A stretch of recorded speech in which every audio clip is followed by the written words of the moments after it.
السلام علیکم ورحمۃ اللہ وبرکاتہ۔ آپ پہلے یہ ویڈیو سنیں پھر ہم بات کریں گے۔ لیکن 18 سال سے زائد عرصہ ہو چکا ہے کہ میں کوئی شب سویا نہیں ہوں۔ السلام علیکم ورحمۃ اللہ وبرکاتہ۔ آج آپ نے آج کل معاشرے میں دیکھا ہے وہ اقرار الحسن اور حق خطیب جو پیر ہے وہ آپس میں ان کی بہت گہما گہمی چل رہی ہے، تو وہ لوگوں کے آنکھوں سے زنجیریں نکالتا ہے، لوگوں کے جتنا مرضی کوئی بیمار ہو ایسے ہاتھ رکھتا تو وہ ٹھیک ہو جاتا ہے۔ یہ کیا ہے؟ یہ کوئی ولی ہے یا کرامت ہے؟ کیونکہ جو معجزات ہیں وہ تو نبیوں کے ساتھ خاص ہے، اور کرامات نبیوں کے ساتھ بھی خاص ہیں اور ولیوں کے ساتھ بھی خاص ہیں، لیکن جو ولیوں کے ساتھ کرامتیں ہوتی ہیں ان کرامتوں کا ولی ذکر نہیں کرتے۔ اب اس کے سوالوں کا میں جواب دوں گا۔ پہلا سوال ہے، اس نے حق خطیب نے یہ کیا تھا کہ میں وہ ویڈیو بھی اپنی اس ویڈیو میں لگاؤں گا، یہ تقریباً کئی ماہ سے نہیں سویا، تو یہ کون سا بہت بڑا جہاد ہے؟ نبی علیہ السلام کے پاس حضرت عائشہ صدیقہ رضی اللہ تعالیٰ عنہ کے پاس صحابی آئے، تو 3 صحابہ نے آپ کی عبادت کے بارے میں پوچھا، تو آپ نے ان کی عبادت بتائی، تو صحابہ نے کہا کہ ہم تو گنہگار ہیں، نبی تو ہر گناہوں سے پاک ہے۔ تو ایک نے کہا میں ساری زندگی روزے رکھوں گا، دوسرے نے کہا میں شادی نہیں کروں گا، تیسرے نے کہا میں ساری رات قیام کروں گا۔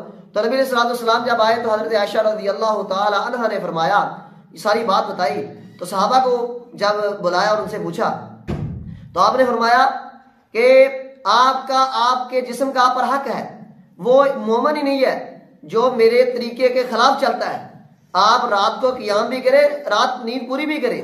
حضرت داؤد علیہ السلام کی عبادت کو نبی علیہ السلام نے سراہا ہے کہ وہ ایک دن روزہ رکھتے تھے، ایک دن افطار کرتے تھے، مطلب چھوڑتے تھے، آدھی رات قیام کرتے تھے، سوتے تھے، پھر قیام کرتے تھے، پھر سوتے تھے۔ تو یہ کون سا بہت بڑا یہ مہان ہے کہ یہ ساری رات 12 سال سے نہیں سویا؟ یہ تو نبی کے مخالف چل رہا ہے۔ نبی علیہ السلام نے فرمایا آپ کی آنکھوں کا آپ کے اوپر حق ہے، آپ کے جسم کا آپ کے اوپر حق ہے، اگر یہ نہیں سویا تو یہ شیطان ہے، یہ وقت کا چھوٹا دجال ہے یہ۔ اور دوسری بات، یہ زنجیریں نکالنا یہ کالے علم سے ہوتا ہے۔ جو شخص اتنے سالوں سے نہیں سویا گویا کہ وہ کالا علم کر رہا ہے، اور کالا علم کرنا کفر ہے۔ قرآن نے کفر کہا ہے کالے علم کو، جادو کو۔ وہ آپ نے پہلے اس بارے میں بھی پڑھا، وما کفر سلیمان، جب سلیمان علیہ السلام کے بارے میں بتایا گیا تھا کہ انہوں نے کفر کیا ہے، اللہ نے کہا یہ کسی نے کفر نہیں کیا، کفر تو شیاطین کرتے ہیں۔ یہ جادو کرنا یہ یہودیوں کی علامت ہے، جادو سے علاج کرنا یہودیوں کی علامت ہے۔ جب نبی علیہ السلام کے اوپر لبید بن عاصم نے جادو کیا تھا، آپ علیہ السلام نے روحانی جو نوری علم تھا قرآن مجید کا، یہ جائز ہے نوری علم سے لوگوں کے جادو کا علاج کرنا۔ گند سے گند کو ختم نہیں کیا جاتا، جب کپڑوں کو گند لگ جائے تو پانی سے صاف کیا جاتا ہے، نہ کہ اس کو چھپڑ اور نالی کے پانی سے صاف کیا جاتا ہے۔ تو یہ جو زنجیریں نکالتا ہے حق خطیب اور تاجدار ختم نبوت کا نام لے کے لوگوں کو لوٹ رہا ہے، یہ لوگوں کو اسے کہو کہ یہ نماز ہی سنا دے پوری، جو محمدی نماز ہے، جو نبوی نماز ہے، غسل کا طریقہ ہی سنا دے۔ جس آدمی کو غسل کا طریقہ نہیں آتا، جس آدمی کو نماز پوری نہیں آتی، اس کے بارے میں آپ کہتے ہو یہ 12 سال سے نہیں سویا، یہ 10 ماہ سے نہیں سویا، تو یہ تو دجال بھی نہیں سوئے گا۔ جب دجال آئے گا وہ بھی لوگوں کو ایسے ہی شفا دے گا، جب دجال آئے گا وہ بھی ایسے ہی لوگوں کو زندہ کرے گا۔ تو پہلی بات یہ ہے کہ یہ تو طریقہ نبی کے طریقے کے خلاف ہے۔ وما آتاکم الرسول فخذوہ وما نہاکم، تو یہ ہر وقت ایک لمبی لائن لگی ہوتی ہے، نہ نماز کی فکر۔ نماز کے وقت تو بیت اللہ کا طواف بند ہو جاتا ہے، تو اس آدمی کا دم کیوں نہیں بند ہو رہا؟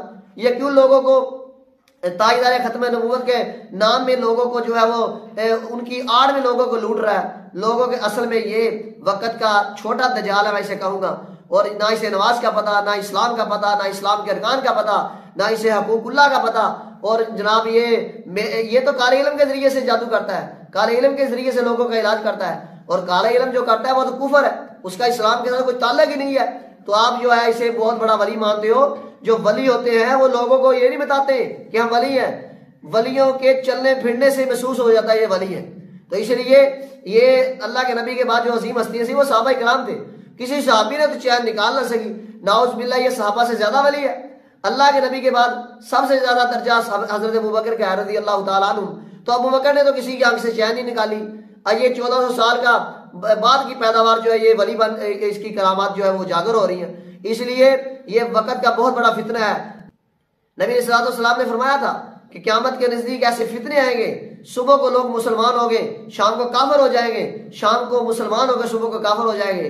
اور جو اقرار الحسن ہے، اللہ ان کی حفاظت فرمائے، یہ 2 ٹکے کے جو پیر ہیں، جو ملواری ہیں، جو صرف پلیٹ پہ بکنے والے ہیں، ان کا پردہ چاک کر رہا ہے، ان کو جو ننگا کر رہا ہے، اللہ اس کی مدد فرمائے، اللہ اس کی حفاظت فرمائے، اللہ تعالیٰ اقرار الحسن کی کیا بھی مدد عطا فرمائے۔